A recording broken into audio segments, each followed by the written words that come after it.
Olá,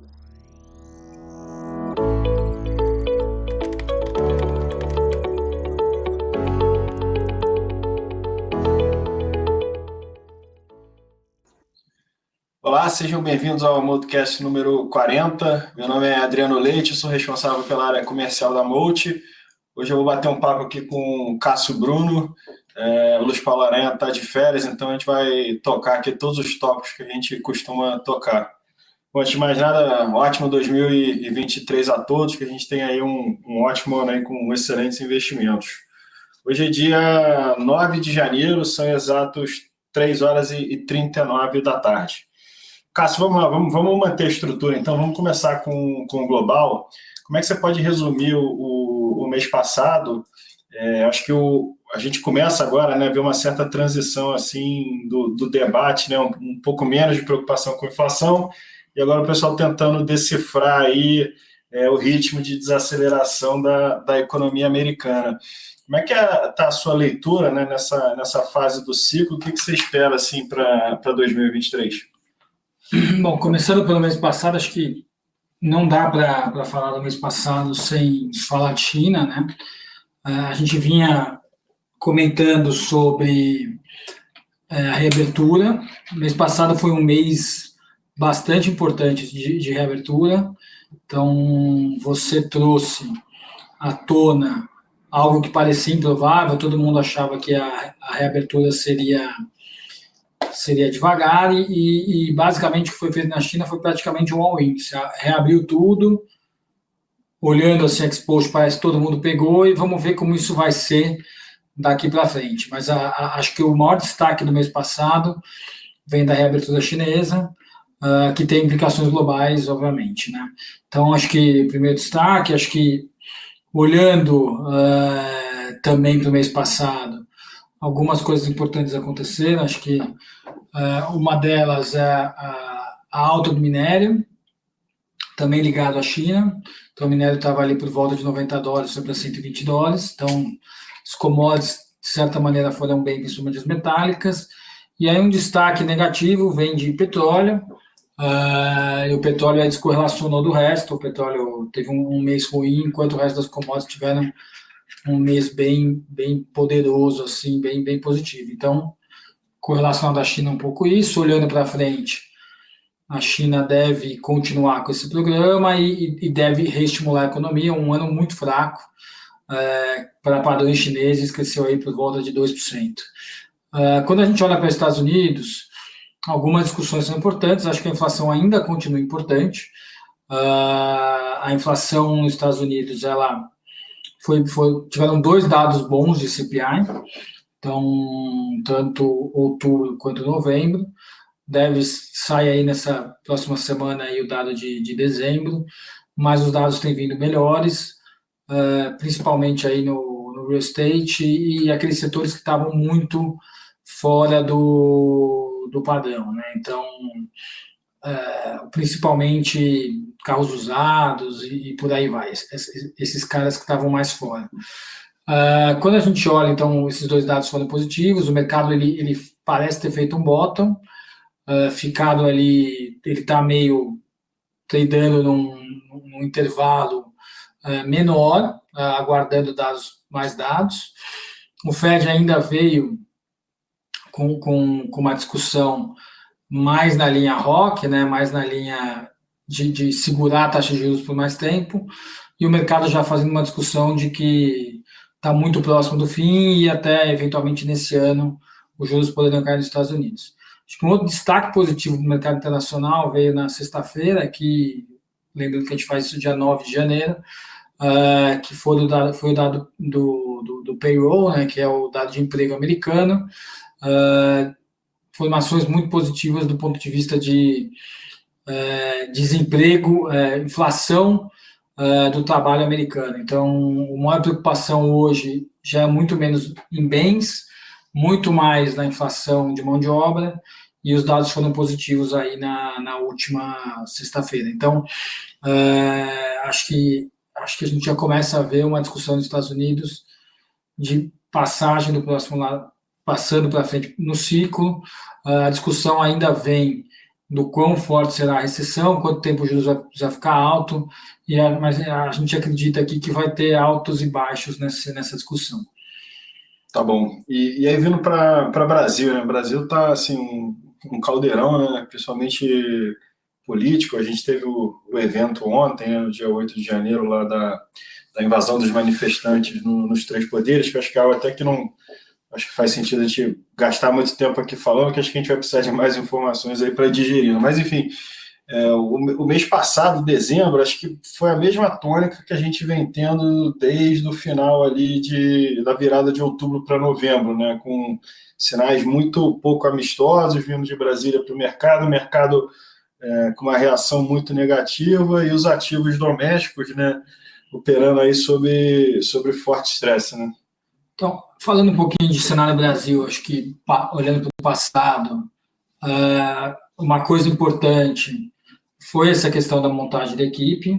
A expectativa do mercado não era super otimista nem super pessimista, mas a montagem da equipe veio menos plural aí do que se esperava. Então, se esperava um time econômico aí um pouco mais forte, um pouco menos ideológico, e aí você montou um time que parece ruim. Algumas tentativas de mudança de leis que não foram boas, principalmente aí o maior destaque é a lei das estatais, que acabou voltando para trás, e a outra parte, que é a questão da discussão do fiscal, mais gasto, a expectativa de mais gasto com a PEC que foi aprovada do aumento do espaço fiscal no teto dos gastos.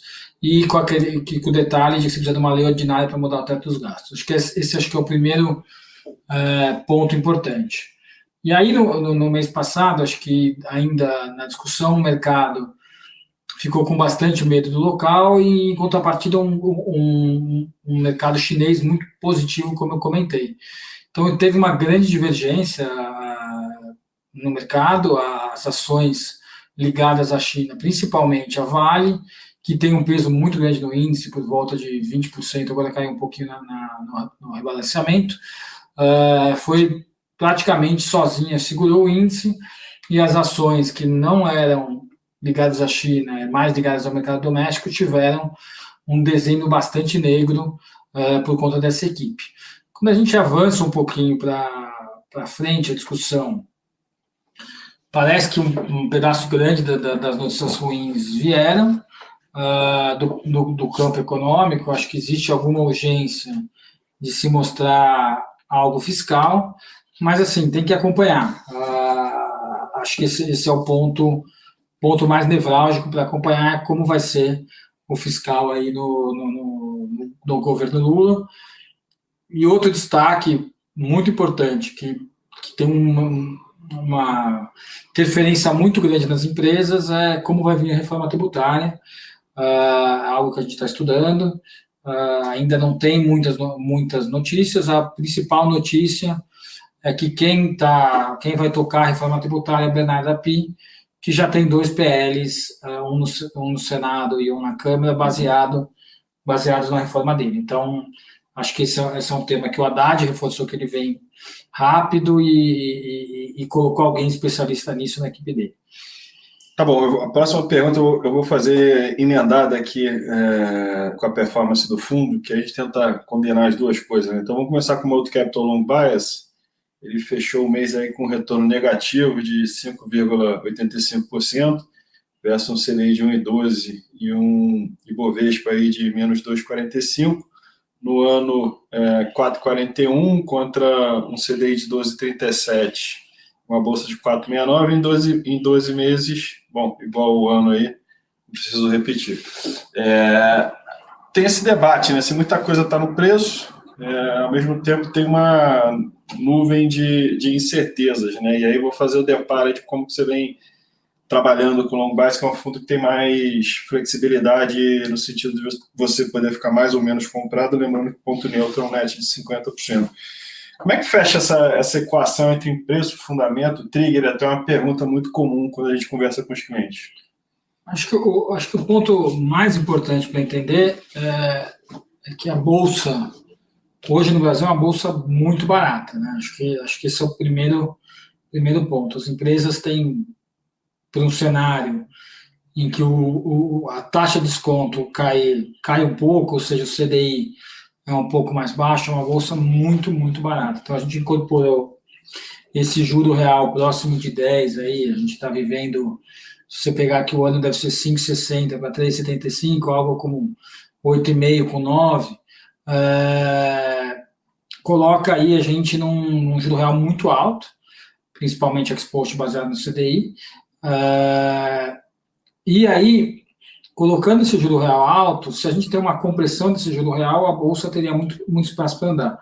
Muita empresa incorporou isso no modelo, principalmente porque o PI delas, né, então o lucro, ele sofre muito com juros altos, então com o CDI alto, e estamos no momento de mais risco Brasil, em que a taxa de desconto ela é alta, com o PI mais baixo por conta dos juros, eu tenho dois efeitos colocados na bolsa e colocam ela dentro de um patamar muito, muito barato. Então, esse acho que é o primeiro ponto. Segundo ponto é que é o que a gente já vem discutindo, tem muita coisa no preço, que são o juro real alto e a questão do lucro mais baixo, por uma economia já, expectativa de mercado que a economia fraqueja, então acho que esses são os pontos. Contrapartida, se a gente, a partir do momento atual, passar a ter um governo um pouco melhor, o cenário externo é muito melhor para o Brasil, em que o juros já subiu nos Estados Unidos e para de piorar. A China teve um ano horroroso, já volta a estimular e volta a crescer, então o ambiente externo é muito melhor do que foi no ano anterior. E o que a gente precisa é fazer o mínimo de lição de casa. Se o mínimo da lição de casa for feito, com esse valuation barato, tem espaço para a bolsa andar, aí a gente tem que estar muito esperto para não ser atropelado nisso. Então, a gente aqui, como uma casa de equities, a gente entende que o nosso horizonte de investimento, para muitos casos, ele é maior do que multimercados, por exemplo, então a gente tem que entender que se o risco Brasil cair um pouco, o upside é muito grande. Então, acho que essa é algo que a gente tem trabalhado e a gente, dentro do on-bias, tem ficado muito atento para não perder o rally se ele vier a acontecer. Então, acho que esse é um ponto importante. E a gente, obviamente, reduziu um pouquinho o horizonte de investimento, principalmente no long bias, para que a gente consiga operar mais esse ciclo, né? Esses mini ciclos de otimismo e não otimismo. Tá bom. Vamos falar aqui do stock picking local especificamente, né? Representado pelo Multicapital FICFIA. No mês, ele fechou com retorno aí de menos 5,65 versus o Ibovespa de 2,45 negativo. No ano, em 12 meses, menos 14,82 contra uma bolsa positiva de 4,69. Né? Foi um ano infeliz assim, no stock picking local, e principalmente acho que nos últimos 2 meses e meio, ali, né? A partir do momento que a gente começou a ter um discurso mais hostil lá de Brasília, né? A curva de juros ela reverteu completamente ali a perspectiva de queda e acabou pegando a nossa carteira em cheio. Né? Dentro desse cenário, a gente teve 3 posições que são relevantes para o fundo que acabaram sofrendo bastante. Eu vou começar com a que mais sofreu, que é a loja Renner, no mês passado, né? Aí no ano a gente depois comenta um pouquinho mais das outras. É uma posição de uma empresa de qualidade, num preço barato, um pouco daquilo que eu vinha falando, mas o mercado criou a expectativa de um dezembro pior. E ele efetivamente aconteceu, nenhum problema com a companhia estrutural, mas a gente teve um dezembro muito mais frio, um quarto tri aí muito mais frio do que a média dos anos, dentro da coleção de verão. Né? Então, você teve, no setor de vestuário, uma underperformance no trimestre mais importante do ano e o mercado acabou sofrendo. Então, acho que a coisa mais importante desse papel é isso. Acho que dentro do fato de não ser um problema estrutural, a gente veio, enfim, a gente manteve a posição. E aí acabou sofrendo bastante por conta do que eu comentei. E aí, destaques do ano, são 2 posições que acabam pesando bastante. São 2 posições que a gente comprou com a cabeça de longo prazo, que é mudança de gestão, um ativo muito bom, né? Ativos bons com mudança de gestão. Então, que tanto a Americanas quanto a Brasil Foods, ambos estão ocorrendo. Então, o Sérgio Real já começou na Americanas, assim como o Miguel Goulart começou na BRF. A gente acha que tem muito espaço para melhorar as companhias, mas as companhias são companhias que passam momentos difíceis, vão ter resultados ruins no quarto tri, e assim como a Renner, que é uma companhia boa e sofreu muito nesse cenário de encurtamento de prazos do mercado, essas outras duas também sofreram muito e foi enfim, uma queda muito, muito maior do que o nosso stress test aqui. Então, no final das contas, o que machucou no ano foram essas duas posições. O resultado foi muito concentrado nesses 2 últimos meses, e muito baseado aí nesse grande movimento de mercado de empresas com histórias um pouco menos fáceis. Tá bom. E para fechar aí, o Multi Capital Equity Hedge, que é o nosso multimercado long and short, neutro, né? Então ele não tem sensibilidade ao movimento da bolsa, né? Fechou o mês aí com retorno de menos 1,11 contra um CDI de 1,12, e ano e 12 meses, 12,26 versus um CDI de 12,37. O ano passado, o fundo ele foi muito bem nos pares lá fora, né? na parte internacional, na parte offshore.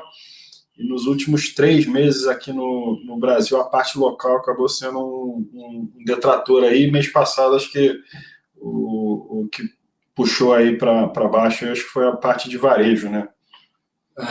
Acho que, no final das contas, foi um ano no CDI, um ano que não é um ano bom. Basicamente, o que aconteceu foi um ano bem difícil para o Brasil. A liquidez do Brasil acabou sofrendo. Parte do que eu comentei no FIA reflete nas ações, é um pouco da liquidez que caiu. Ninguém com coragem de montar posições no final do ano e todo mundo reduzindo o risco por conta dessa questão política, /econômica, pós-eleitoral. Então, acabou sofrendo, os spreads abriram muito, a gente acabou sofrendo em uma série de setores, posições parecidas com a do FIA perderam um pouco de dinheiro também, não é o grande destaque, as posições são mais casadas do que no FIA, mas foi um pouco de tudo, um pouco desse mercado ficando mais irracional e menos líquido por conta de final de ano e movimentação de redução de risco. A gente acabou apanhando. No ano passado, o externo foi muito bem, a gente acertou muito a questão de ciclo econômico, de queda das empresas de múltiplos mais altos, as empresas de crescimento, enfim, e também um resultado muito diversificado, acho que é importante dizer isso. Então, o ano aqui local foi difícil, o externo foi um pouco mais fácil para a gente, né? Então, esse fácil e difícil, ele obviamente é para a nossa cabeça, e a gente, acho que mais uma vez, provou o modelo dessa diversificação geográfica que a gente tem nos fundos. Legal. Bom, então a gente vai encerrando aqui o primeiro podcast do ano de 2023, reforçando aí, deixar um ótimo 2023 aí para todos. Obrigado, Cássio, e até o próximo podcast. Obrigado, tchau, pessoal.